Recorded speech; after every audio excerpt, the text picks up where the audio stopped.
Princess Castro at narito ang mga napapanahong balita. Nasabat sa isang checkpoint sa Mindanao Avenue ang 70 baboy na positibo sa African Swine Fever o ASF noong ika-26 ng Setyembre kung saan agad itong kinumpiska at nakatakdang i-condemn.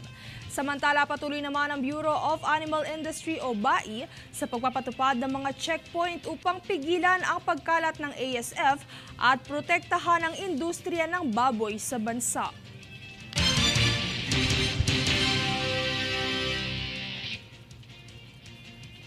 Samantala, opisyal nang ipinakilala sa lungsod ng Maynila ang mga kandidato mula sa Partidong Asenso Manileño para sa kanilang pangangampanya sa gaganaping halalan ng taong 2025. Narito ang ulat ni Jade Buhoy.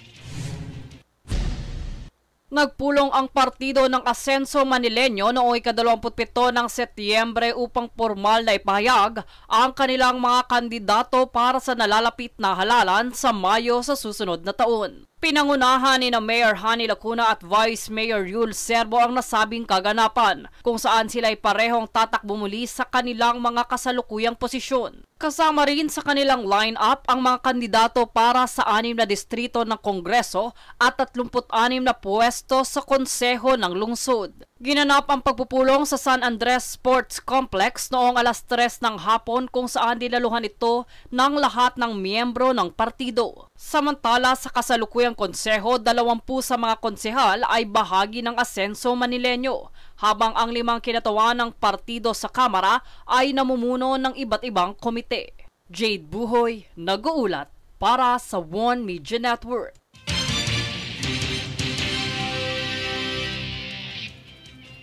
Nagbabala ang Bureau of Immigration o BI tungkol sa mga catfishing na sindikato na nagre-recruit ng mga Pilipino upang magtrabaho ng iligal sa ibang bansa. 3 biktima ang naharang sa NAIA Terminal 3 noong Setyembre 21 matapos magpakilalang turista patungong Thailand, ngunit natuklasang may pekeng return ticket. Napag-alamang sila'y nire-recruit upang magtrabaho sa isang catfishing syndicate na nag-ooperate bilang scam call center sa Cambodia.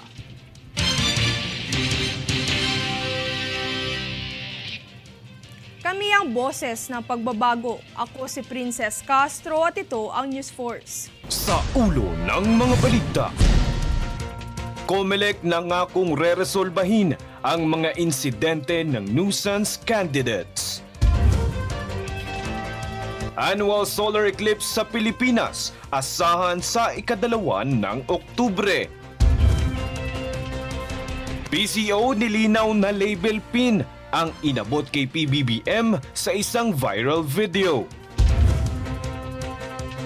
Kongreso siniyasat ang kaugnayan ng Pogo sa mga kaso ng extrajudicial killing. Ong at Go idiniin sa pagdinig. Mahigit 300 katutubo lumahok sa pagsisimula ng IP Games Visayas Leg. Filipina Kiwi Victoria Vincent makakaharap si Bulaqueña Crown Chelsea Manalo sa Miss U Mexico 24. Patas at pantay na balita, komprehensibong ulat para sa pulso ng masa. Ito ang News Force.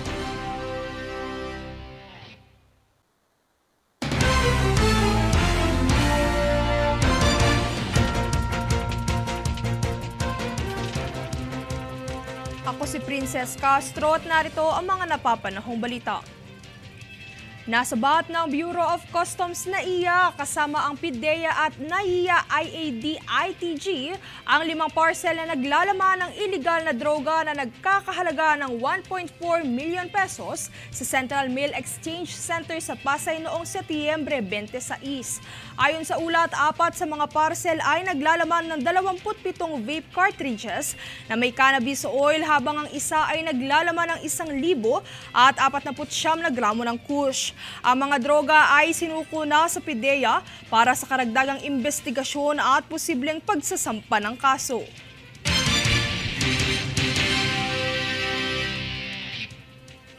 Sa iba pang ulat, muling bumuntot ang mga barko ng China sa isinagawang multilateral exercise ng Pilipinas at mga kaalyadong bansa sa parte ng West Philippine Sea.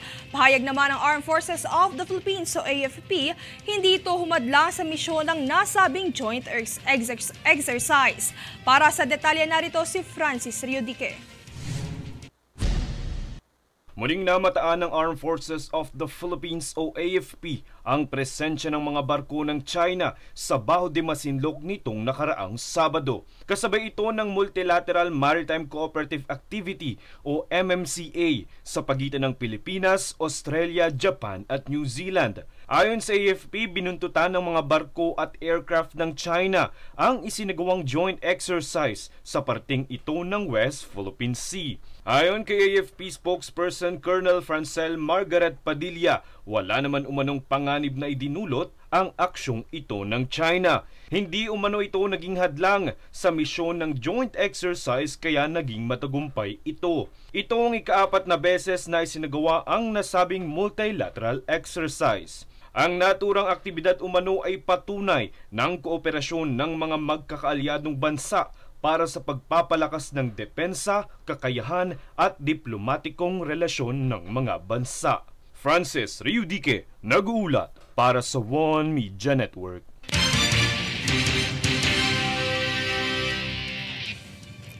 Sa pagsisimula ng Indigenous People o IP Games Visayas Leg nitong linggo sa Manuel Torres Sports Complex sa Bago City, Negros Occidental, nilahukan ito ng higit sa 300 katutubo mula sa 17 bayan at lungsod sa rehiyon.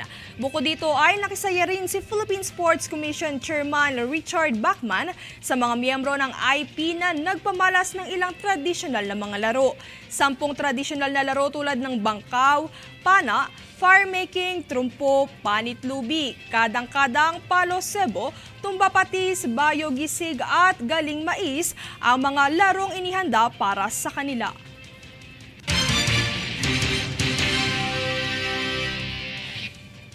Kami ang boses ng pagbabago. Ako si Princess Castro at ito ang News Force. Sa ulo ng mga balita, COMELEC nangakong reresolbahin ang mga insidente ng nuisance candidates. Annual solar eclipse sa Pilipinas, asahan sa ika-2 ng Oktubre. PCO nilinaw na label pin ang inabot kay PBBM sa isang viral video. Kongreso siniyasat ang kaugnayan ng POGO sa mga kaso ng extrajudicial killing. Ong at Go idiniin sa pagdinig. Mahigit 300 katutubo lumahok sa pagsisimula ng IP Games Visayas Leg. Filipina Kiwi Victoria Vincent makakaharap si Bulakenya Crown Chelsea Manalo sa Miss U Mexico 24. Patas at pantay na balita, komprehensibong ulat para sa pulso ng masa. Ito ang News Force.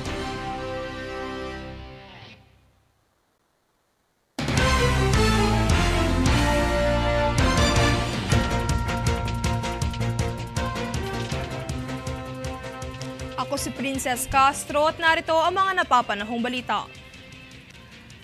Isa sa aabangan ng publiko sa pagbubukas ng Oktubre ay ang isang solar eclipse. Asahan nitong mararanasan sa darating na Miyerkules, ika-2 ng buwan. Tinawag itong Ring of Fire kung saan partial na parte lamang ng araw ang matatabunan ng buwan. Bukod sa Pilipinas, makikita rin ito sa Northern Hemisphere ng North America, Greenland, Europe at Northern Canada.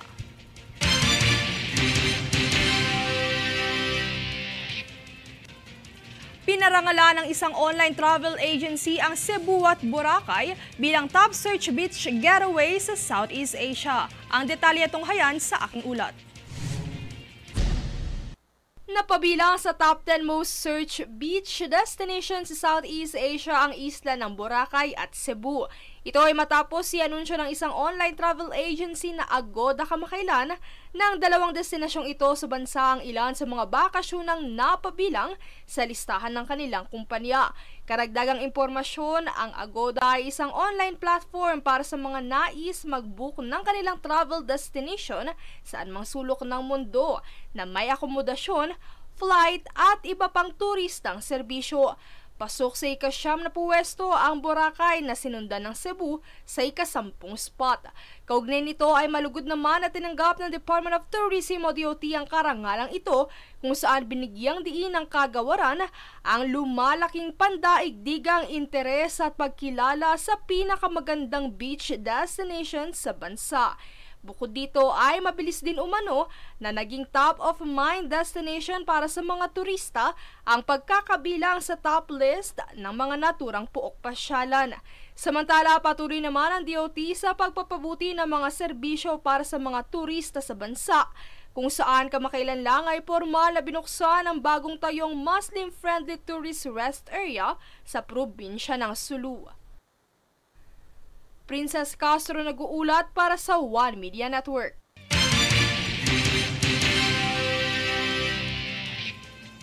Dalawang Filipina beauty queens ang maghaharap para sa Miss Universe 2024 pageant na nakatakdang maganap sa ika-14 ng Nobyembre sa Mexico.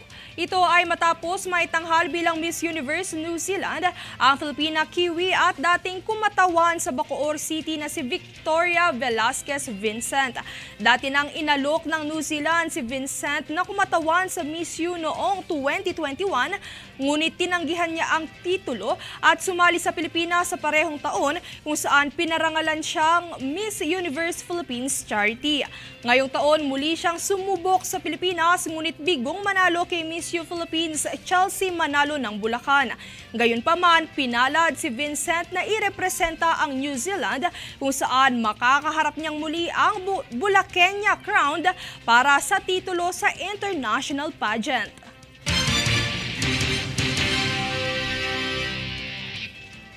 Kami ang boses ng pagbabago. Ako si Princess Castro at ito ang News Force. Sa ulo ng mga balita, COMELEC nangakong reresolbahin ang mga insidente ng nuisance candidates. Annual solar eclipse sa Pilipinas, asahan sa ika-2 ng Oktubre. PCO nilinaw na label pin ang inabot kay PBBM sa isang viral video. Kongreso siniyasat ang kaugnayan ng Pogo sa mga kaso ng extrajudicial killing. Ong at Go idiniin sa pagdinig. Mahigit 300 katutubo lumahok sa pagsisimula ng IP Games Visayas Leg. Filipina Kiwi Victoria Vincent makakaharap si Bulaqueña Crown Chelsea Manalo sa Miss U Mexico 24. Patas at pantay na balita, komprehensibong ulat para sa pulso ng masa. Ito ang News Force.